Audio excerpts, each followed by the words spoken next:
तो वहीं रूस और यूक्रेन के बीच चल रही जंग 30 घंटे के लिए खत्म हो गई थी। मौका था ईस्टर का और इसीलिए रूस के राष्ट्रपति ने 30 घंटे के लिए सीज फायर का ऐलान किया था। अपने सैनिकों को आदेश दिया था कि वो यूक्रेन पर हमला बंद कर दें, लेकिन इससे उलट जेलेंस्की ने रूस पर गंभीर आरोप लगा दिए। जेलेंस्की ने दावा किया कि ईस्टर पर सीज फायर के ऐलान के बावजूद यूक्रेन पर कई हमले किए गए। इस दौरान 290 बार ड्रोन से हमले हुए हैं।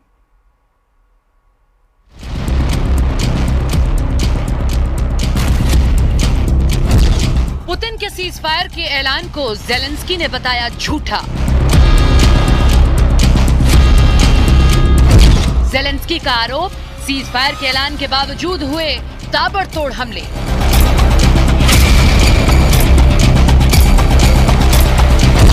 ईस्टर के मौके पर यूक्रेन में हमले का बड़ा आरोप।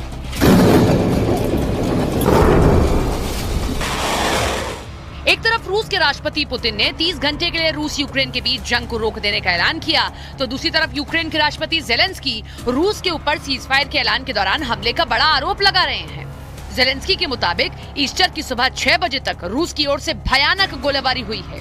खासकर डोनेस्क, जापोरोजिया के इलाकों में रूस की तरफ से कई बार हमले किए गए। यही नहीं, रूस ने इन इलाकों में ड्रोन से भी ताबड़तोड़ हमले किए।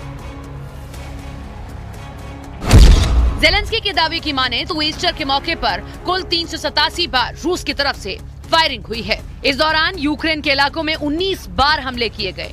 यही नहीं, इस दौरान रूस की तरफ से 290 बार ड्रोन से हमले किए गए। यानी पुतिन के वादे के मुताबिक भी ईस्टर की सुबह यूक्रेन वालों के लिए सुकून से भरी नहीं रही।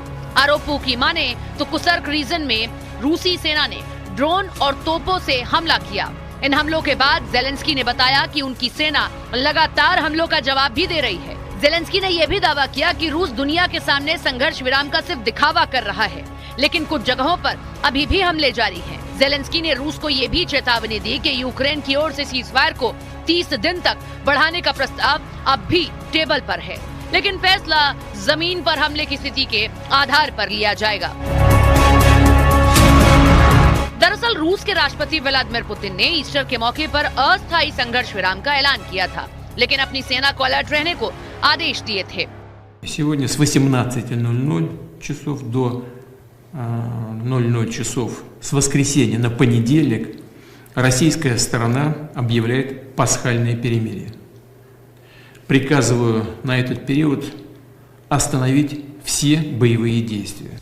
यही नहीं, इस आदेश के साथ ही पुतिन ने यूक्रेन पर भी आरोप लगाया कि उसकी सेना ने करीब 100 बार से ज्यादा उनके बिजली उत्पादन पर हमले कर समझौतों का उल्लंघन किया है। Исходим из того, что украинская сторона последует нашему примеру. При этом наши войска должны быть готовы к отражению возможных нарушений перемирия и провокаций со стороны противника, любых его агрессивных действий. रूस के राष्ट्रपति पुतिन भले ही ईस्टर के दिन सीज फायर करने का वादा कर रहे थे, लेकिन यूक्रेन में ईस्टर से पहले यूक्रेन में सुमी शहर के साथ ओदेसा पर हमले कर रूस ने कोहराम मचा दिया था। इन दोनों शहरों में रूसी हमलों के बाद तबाही का मंजर दिखा। हमलों के बाद आग इस कदर लगी कि उस पर काबू पाने में दमकल कर्मियों के पसीने छूट गए। कुछ इमारतों में आग लगने के बाद धुआं उठता दिखाई दिया।